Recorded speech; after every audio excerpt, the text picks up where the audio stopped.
Alright, I thought I'd shoot a quick post-mortem on this whole trip.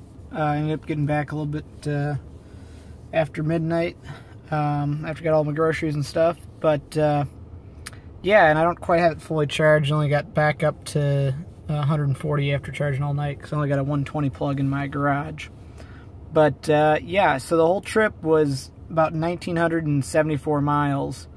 That's 674 kilowatt hours.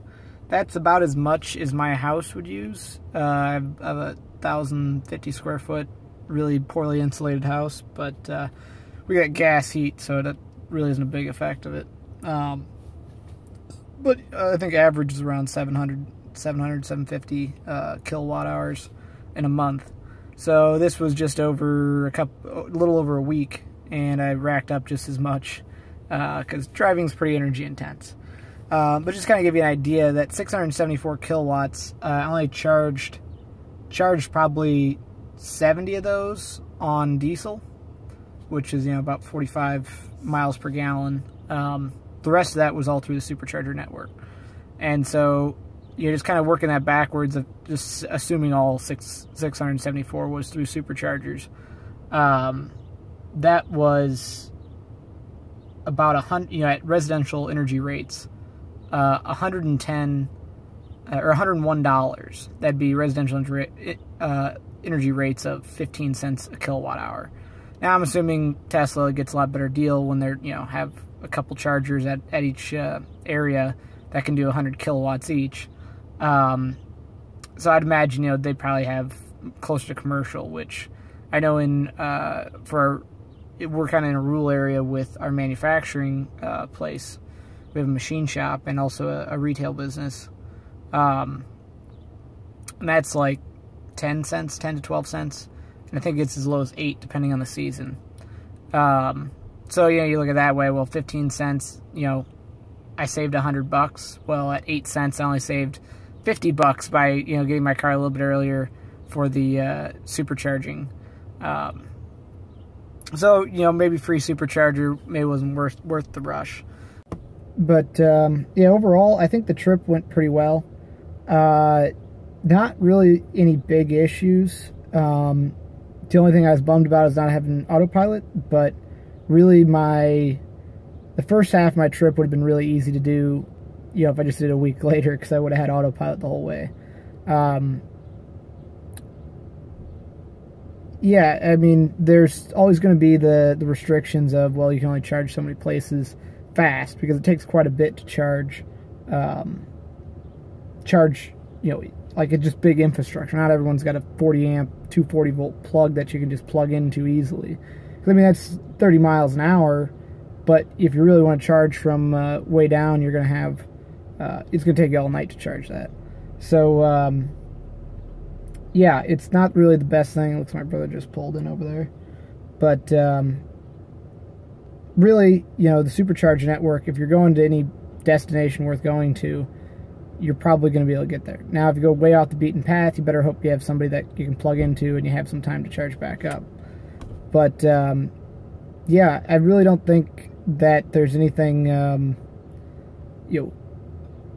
that's holding these cars back. Because right now, supercharger network's never going to get worse than it is now. And it's already pretty usable. So, I think it's just a matter of cost. It's a $90,000 car. And, the Model 3 is supposed to be for $35,000. You're supposed to be able to get similar range. Because they're doing the new battery cells. They're the larger size, specifically built for doing for vehicles, because they're building them all in their Gigafactory.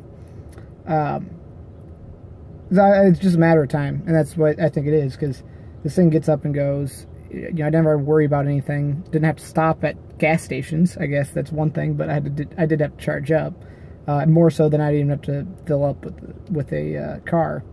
But I mean, as far as the experience, just plug in, walk away from your car, you're done, and you don't have to worry about payment or anything like that. And I think they're doing it where you set up a credit card or something to charge, after you actually have to pay for superchargers. But at least for now, for me, it's super simple.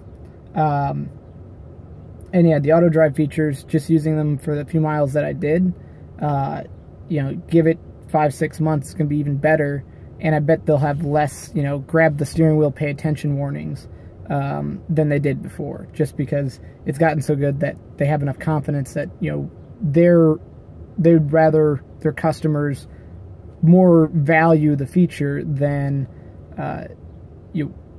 the risk that they take on, because they get confident enough that there's no risk to enabling a longer go at it. So yeah, I'd say this was not any worse than any other road trip I've done. I mean, I've driven my Mini Cooper all the way out to California and back, and that was not bad. However, the rate at which you can go, this is definitely slower. Like, just if you need to be somewhere at a certain time, you can't beat gas. Because my Mini Cooper, I could spin the wheels off that thing going 90 through the middle of bumfuck nowhere for, you know, 3-4 hours straight, pull into the gas station, take 10 minutes to fill up, get fuel, or get some water, take a leak, and then move on. And, like, in, you know, 14 hours, I made it, you know, halfway across the country in one continuous go. In 14 hours, I'd probably be, you know, 300 miles shorter distance, just because I'd have to charge up, even with the superchargers as fast as they are, until they get the really powerful ones, which I think they're saying they're going up to 250 kilowatts. But at the same time, the batteries can only charge so much. You know, I think most cells you can charge at a couple C, 1 or 2 C. So that'd be 150 kilowatts would be the max this thing could charge at.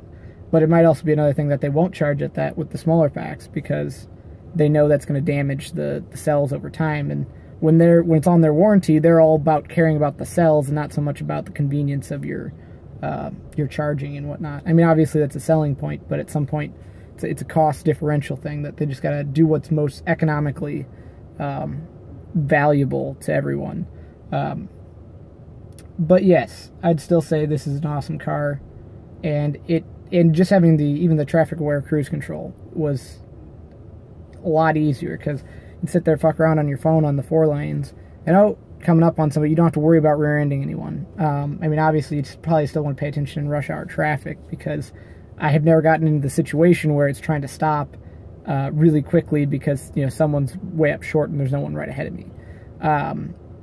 But, you know, there's a lot less chance for you to fuck up and crash if you're not paying attention. And I think the world we live in now, there's so much distraction. Like, you just got to live with the fact that, you know, people aren't going to be paying attention, and so our things need to be smart enough to pay attention for us, because when you're, you know, moving, especially this car, you know, 4,500 pounds, you hit something, they're going to notice it. So, you know, and I think automation is just going to make all this a lot easier in the future. But I keep saying, I was talking to a lot of the tractor pullers at the Palmyra, Hannibal, Missouri pull, and they're all asking questions about the car because I drove it down there, and they all knew it was mine because of the Bitcoin license plate. And I just keep telling them, it's like, it's the future. You know, once it gets cheaper and it's technology, you know, all the older Tesla owners are always jealous of the newer ones because they get more better features for cheaper. And it reminds me a lot of, like, the cell phones or computers. You buy one and then, well, I could have waited 6 months and got it for half the price or something like that. And I kind of see the same thing going on, because this is a technology. I mean, it's touch screens, all this stuff. It's a bunch of high technology and engineering that, you know, it's more of a tech thing than a car company. You know, like, it's a tech company. And they're running it like a tech company. I mean, Elon Musk cut his teeth doing PayPal and X.com, I think it was. You know, those are all technology companies. He's bringing the software development mindset to all of it, because really, you know, companies are just information systems. And, you know, when you're doing software, it's purely information. It's just that when you start doing things like cars, you have all these other capital assets that have a very different, you know, they have other constraints on it's information with weight, you know. It's not something that you can just throw around that, well, you have to make these investments and you only do it once, because you can only spend that energy once. It's a physics thing that you spend the energy once, and you better make sure you spent it properly, because there's no, oh, well, I'll just rebase, you know, roll back that last commit or branch off and do another way of, you know, approaching the problem, because, well, you spent that energy, and, you know, you got to make lay in the bed you made. But I think his first principles approach really helps that, making sure you're making the right bets, that you know, if your only assumptions are the laws of physics, they're probably pretty solid assumptions. And you know, computer science and I think information technology stuff is just an out branch of physics. You know, it's slightly more fuzzy on the possible futures. And I think that's why they're 4 months behind on this. That, well, surely we can do it. Yeah, we have all this mileage. Well, they didn't quite get the models trained up and all that stuff as fast as they would have liked. But you know, they still know what's within the realm of possibility. And you know, time frames I think are always the hardest thing to hit, really, because you know, when you're building something new, you don't really know where you're going to end up with that. So yeah. Enough rambling on about Tesla here, but I would say yes, the road trip was amazing. It was a good trip. I would say if you need to get somewhere quickly, don't get a Tesla. But if you want to get there easily without paying much attention, get a Tesla. Also, you know, besides depreciation, you know, just the wear and tear, you know, I don't have to worry about oil changes or anything like that because I put 2,000 miles on this thing. So, yeah, I think that's definitely the way of the future. And there's only those few little drawbacks there. And you also have to, you know, it's still the physicality of those superchargers. That's not just that, well, you have to charge up and wait. You have to go through places with superchargers. But there's already enough out there that's not really a big issue. So yeah, that about does it for the post-mortem for this whole trip. And I'll probably be shooting another one the next time I go on a road trip, whenever that's going to be. But yeah, so toodaloo.